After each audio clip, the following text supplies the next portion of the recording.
Hello, everybody, welcome.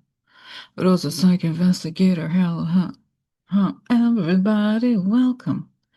Rosa Psych Investigator. So, guys, I hope you're well. It's Saturday night, Saturday, a little after 7 p.m. Eastern Time when I'm recording. So let's get right to it. And that's the protection. I'd like to ask for protection. A beautiful ray of lights coming on top of my head as I breathe in. I feel my lungs as I breathe out. I create a circle, I create a circle, I step into it, I feel protected. I feel connected. I like to ask that information come only from the highest sources, that it create the good and all the goodness so it is.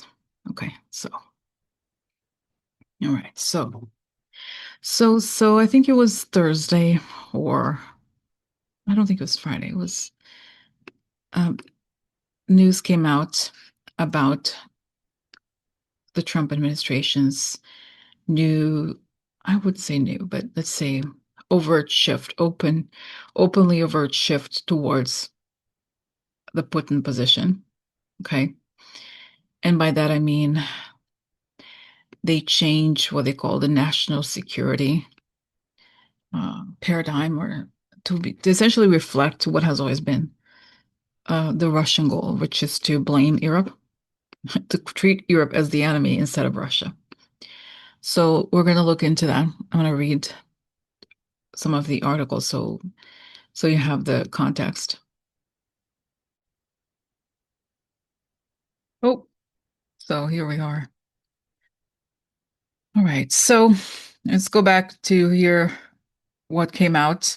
Okay, so the Trump administration put out this new, it was like a PDF thing, and there I got several comments here, several different sources.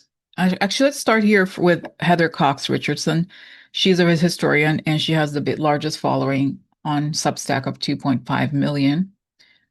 Okay, so here it is. Late last night. So this was posted. That's right, Friday. I'm sorry. Today is the 6th. So it was posted today. Late last night, the Trump administration released the 2025 National Security Strategy (NSS) of the United States. It did so quietly, although, as foreign affairs journalist at Political Nahal Tusi noted, the release of the NSS is usually accompanied by fanfare, as it shows an administration's foreign policy priorities and the way it envisions the position of the U.S. in the world.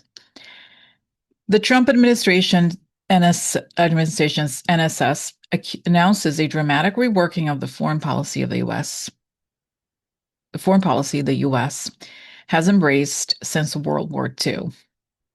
After a brief introduction touting what it claims are the administration's great successes, the document begins by announcing the U.S. will back away from the global engagements that underpin the rules-based international order that the World War II allies put in place after that war to prevent another world war.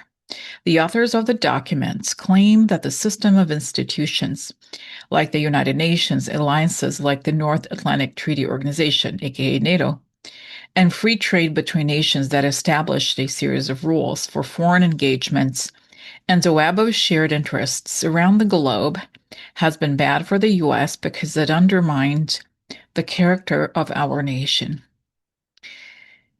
Their vision of our country's inherent greatness and decency requires the restoration, reinvigoration of American spiritual and cultural health, an America that cherishes its past glories and its heroes, that looks forward to a new golden age and growing numbers of strong traditional families that raise healthy children. Oh, yeah, we'll know them. Okay, so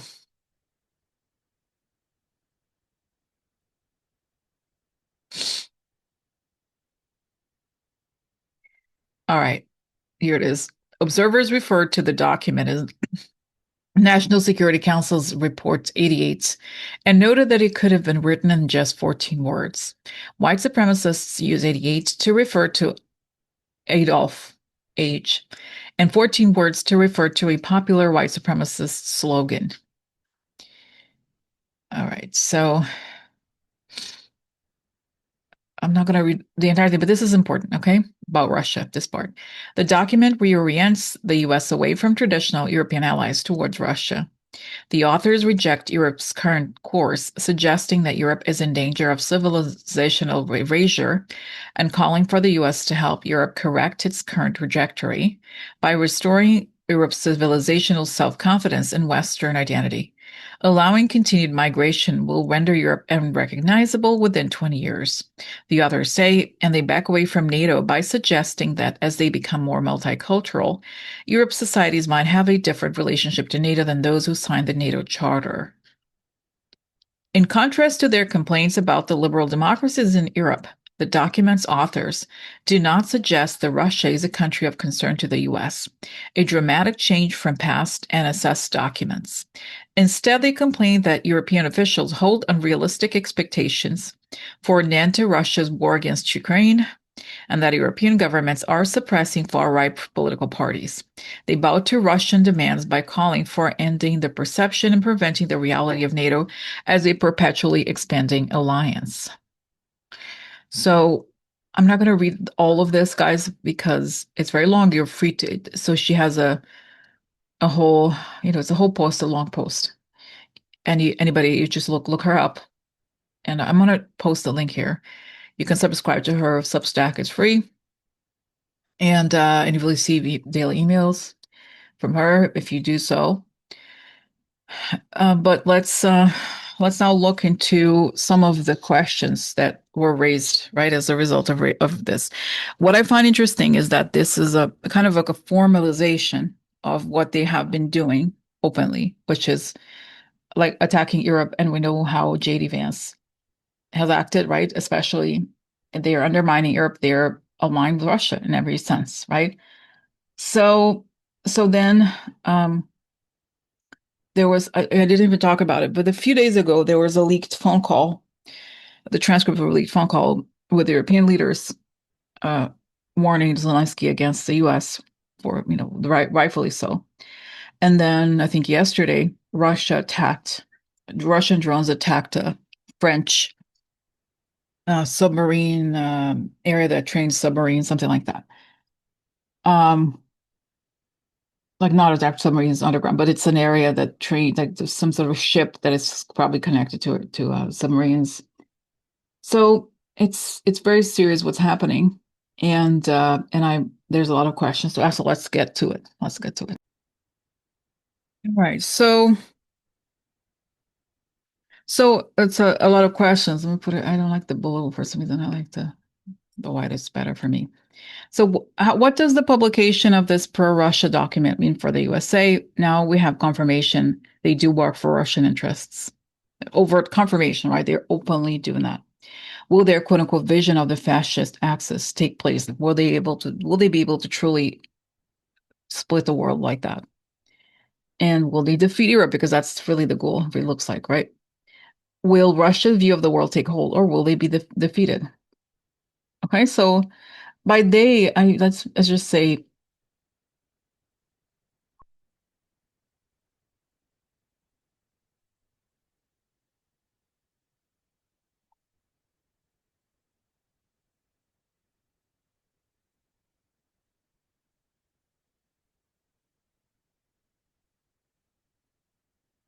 okay. So let's start with it. And I know it seems like a lot of questions, but I do have to ask. And they come together right now for me. Okay, I'll check that it's not muted. So, what does the publication of this pro-Russia document mean for the USA? For the USA, right? For the Trump administration, for the USA. Okay, so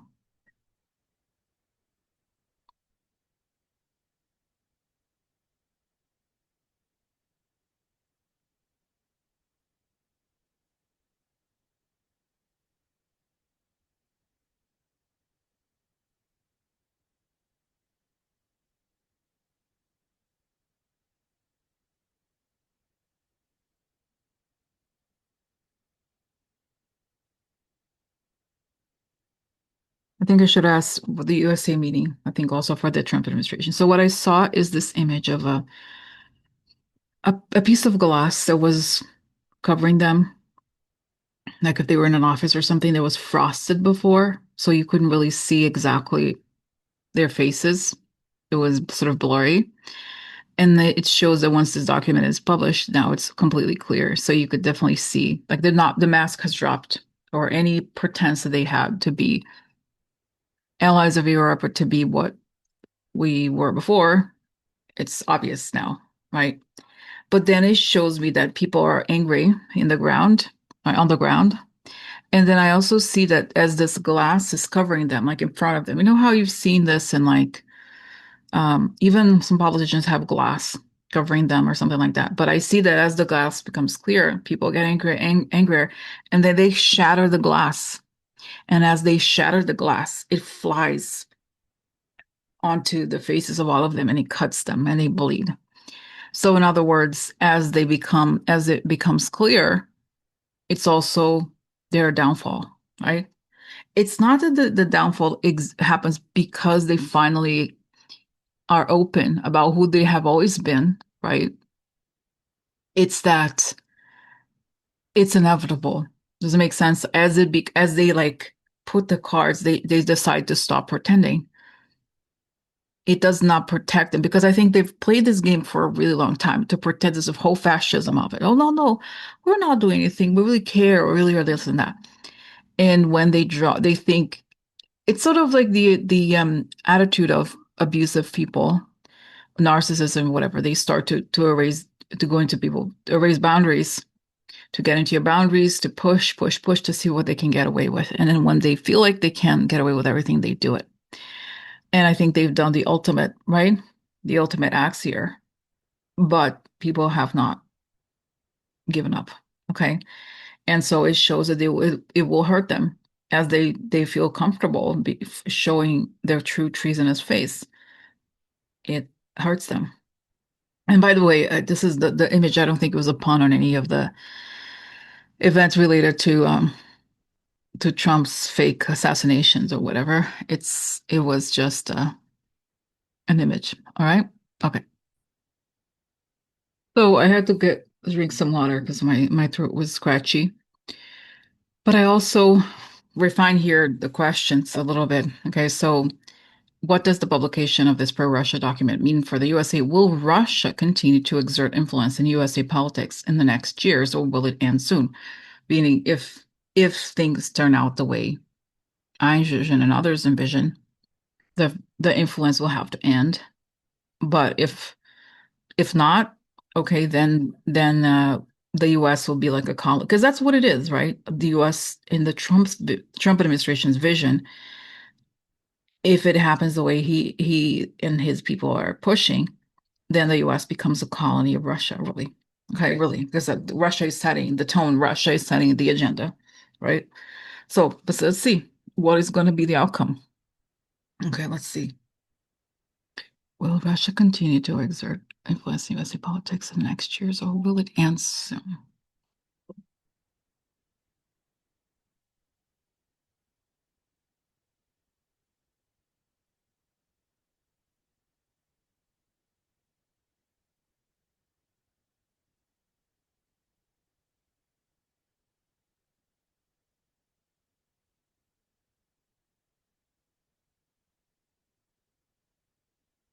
So, wow, guys, I got a really powerful image. So I see this image of Trump, Putin as the puppet master, and then Trump being a puppet of Putin, being dangled by the strings, and then the strings are cut, and then Trump falls, and then there's like a pool of blood, like as if he falls, like on his face.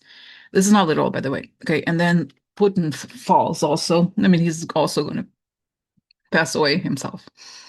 And then they fall on top of each other, and there's truly these pools of blood, and all the people in this administration, and there's like a hole around them, as if there's a hole has been dug for them, and then like a kind of something like that, and then right a crater kind of. and they're around this crater, and there's blood all over. It doesn't mean that they're, I don't see that doesn't necessarily matter, like mean that they're going to die or something. Literally, it means that it's over for them. Okay. Because then surrounding them, I see George Washington as a general surrounding them. And then all remember the people that I think his name John? I forgot his name. There was a soldier from the Revolutionary War. Remember in the Soho office, he came. That was powerful, right? And and all these soldiers from different eras from the other side are surrounding them. But the general is George Washington. And and I see them, they like put them, they kind of get goosebumps because they fire on them. And he's saying, we did not want to be a colony then. We're not going to be a colony now. Damn. So and then I see, wow, a goosebump, guys, a goosebumps, a lot of goose. I don't know, can I see it? Can you see it? No, you can't. Can you see? I don't know. I don't know. Huh? Oh, Rosie has some. What's hairy? That girl's hairy. I don't know. But this angle. So anyway, wow, that's beautiful. So George, okay, so he's coming. It's like that's it. So no, very much no, no, no. Oh, and something else. So we saw this vision, right? And then he shows me books, meaning the history books. They will be known, and then I see that it'll be written in the books that way as this group of treasonous persons who took over the government, but they were exposed. They exposed themselves, that they were exposed. And then, it's like a new American Revolution, not exactly the same because without arms, saying, it becomes we the people again, and it shows that also. So it's written into history books. And then I saw shame, shame, shame. Everybody's if shame, shame, shame, shame. They're yelling at them, shame, shame, shame. So they're ashamed, and this is how it ends, right? Because and it's saying this is why Rosie has to be their ending will be abrupt. Because if it's not, then not, things will not change. It's saying if Trump were to leave, but you have other politicians take his place, then you have uh, the J.D. Vances of the world. Okay, interesting. Wow. So okay, George Washington. Hold on a second. Let me have a question see it about it. So wow. Okay, let me process it. Let me process, and then I have questions.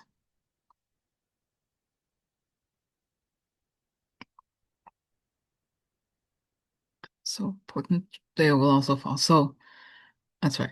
No, so the next part of the question, and George Washington, I would like to ask you to stay around because I need to finish the question about the Europe situation. No, you can ask me. He's like, okay. So, so then the next part of the question is,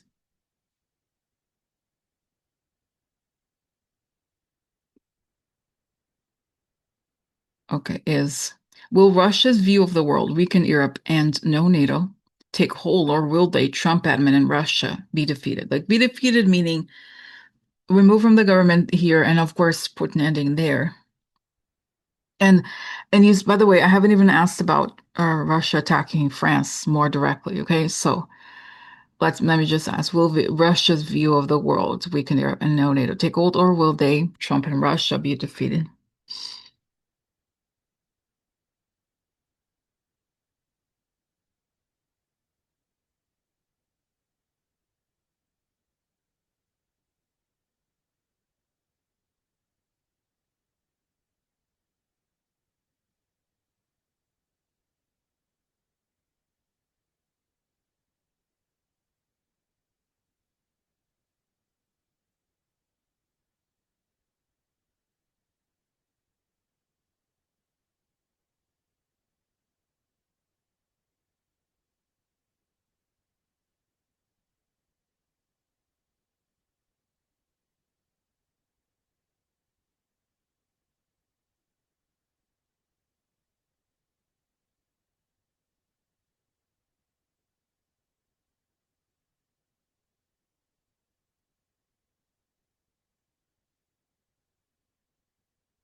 What happened to NATO?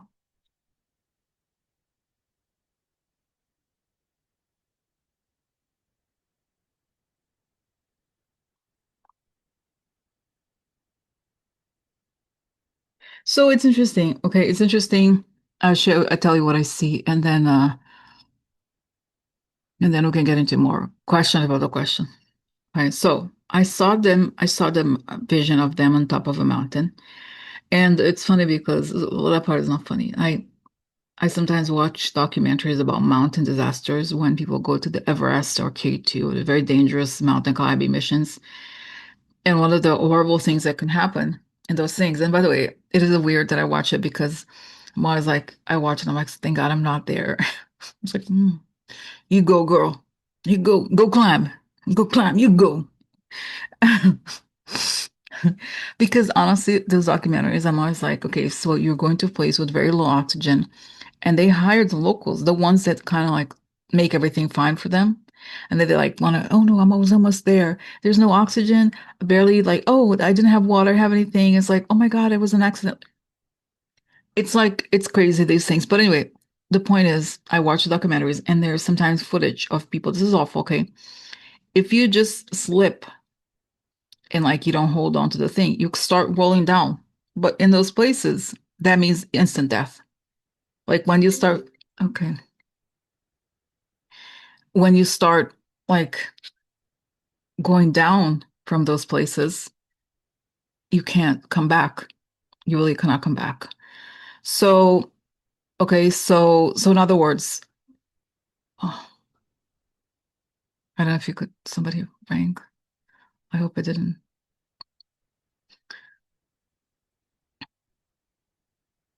So anyway, just going back here. So, as they rolled down the mountain, they all died because, and the point of the vision of the mountain was that they went to the highest place, right? Because the whole point of the going these expeditions is to get to the top. And when they get, then that is always the hardest, but they got to the top. The problem is they fell. They got to the top, but then they couldn't come down. They just rolled down at all. They fell. They died. Like, okay, their dream or their vision. So it shows that as they got there, they lifted they showed the mask. They lifted the mask, and it's like the monster face showing. But then they fall. They roll down from the mountain because the problem is like once you get to the top, you have to sustain it, and that's not. And they did it through very shady means, and they just can't sustain it. Okay, so then I see also that once this is they realize like I see that Mark Rutte is like below, very lower and much lower in the mountain, and he realizes, oh my God, there they are, and they have this attitude of like, oh no, let's not do anything, it's fine. Then he realizes, oh, they're on top. Then they finally do something, but way too late almost. But the good thing I see is that they're going to have to do a lot of that. Europe will then actually dominate Russia. They realize they have to have control over who rules over there so that it never happens again. Okay, so that uh so that it becomes clear that that Russia is the new uh NATI NAZI country, right? Not Germany as in the World War II it was Germany, and now it's Russia who took that role. So okay, so then I see that also once Putin goes, I don't think it's going to be because I think it's like they project a lot. They fantasize and they project, but the truth is different. And I think ultimately they will fall because they're kind of like it's interesting, it's the game of the false and the real, right? They created a false reality, they push so that it becomes reality. But it's saying they flew too close to the sun. It's not reality, but they're pushing, except that people are finally pushing back when they've kind of got to the heart of the matter. So, okay, so let me just ask then simply here, will will Europe, no, I think it's actually going to get stronger again. And okay, what happens to the power of soft power? And I see they have their cut. But then I have a question. It's pretty clear to me that that Russia plays a big role in changing the voter totals, right? I think it's fair to say that in order for the GOP to keep winning, I think they need Russian help in a way or another, right? So, is it true? Okay. Is it does it make sense? Like if what's going to happen to the GOP if Putin's Russia is defeated? Putinism, let's just call it like this. I see they're all exposed. Okay. The Vichy government, that's what it is. You know, the Vichy France, right? The government that was pro uh Germany when Germany was occupying France. So that's right. That's somewhat similar, I say.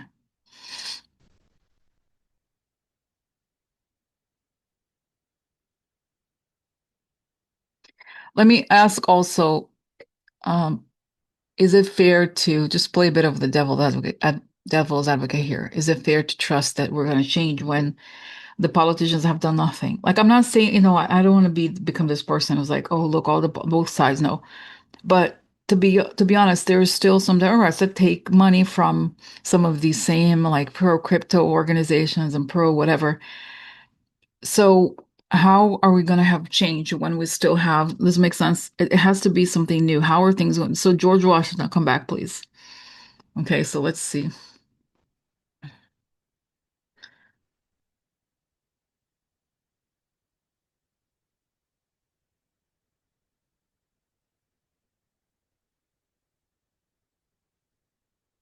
Okay, so George Washington, please tell me what is next. Okay.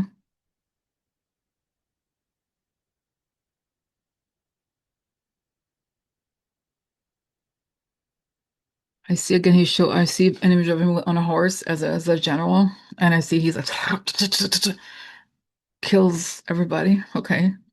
And then they have their hands up, and then we're gonna put them in the prison to debrief them and figure out who's a traitor, who's not a traitor. And and then we have local councils. We have a slightly different form of government. It's saying we have to make a lot of changes. So who is going to make these changes at first? See, there are there are things at work. So there's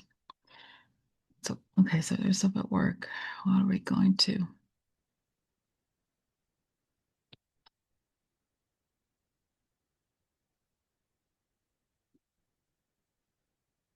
The economic system will have to change. Healthcare will have to happen for real because people have, don't you think? I think people are more impoverished than ever, honestly. I'm sure that the tech pros there's a very smaller, increasingly smaller subset of people that are doing well, and most people are struggling. A lot of people are struggling, so things will change. Will have to change. And so what happens to Elon Musk? Interesting. He's showing me that in America, the colonial America, there were people who were pro Britain because of they were. We wouldn't quite call it industrialists because it preeminent, right? It was the starting of the country in a way. But there were people who had a lot of economic interests that preferred to have the US remain as a colony. And those people are just gonna have to change with the times. It's like you no longer ask them for permission. You just create laws and you guys execute on them. That's it. You can't walk on eggshells. It's saying the corruption starts from the ideology where those billionaires are treated better than others, and you can't do that anymore. You can't be afraid. All they have to do is that the laws exist, is to apply these laws, and stop giving them breaks. That's okay. Interesting information. So tell me, wow, wow, wow. He shows me an image of Kamala wearing the outfit, like the type of outfit that he would wear. She is the one. Is there an image of him with a sword? And that's it. And that's right, women are going to change things. And so okay, so George Washington, are you just being nice? Or I like to ask these devil advocate questions. Is America over or what? No. it's saying they gaslit. It's saying this era is ending, and he shows me them as if they're sinking to the seas, like as if it was like Titanic or something. That ideology. This is Trump and Putin are the culmination of this era. And it's funny, I'm reminded of the whole Pluto, the astrology. They'll talk about Pluto a lot, how this is the end of this meta patriarchy. And so that's right, the people that took advantage of the situations, and they pushed it way too far. It's sinking. And it shows me, he shows me that it's sinking almost as if by natural disaster, or like as if there's a new magnetic force that just pushes them out, and it's the new vibrational world, I feel like. So so that's interesting. Okay, very interesting. All right. So okay, so interest is very unexpected today. And very interesting. So very good. So guys, I do have to go because my throat, like I said, it's a little weirdly scratchy. But but I will talk to you soon. Okay? All right, thanks for watching.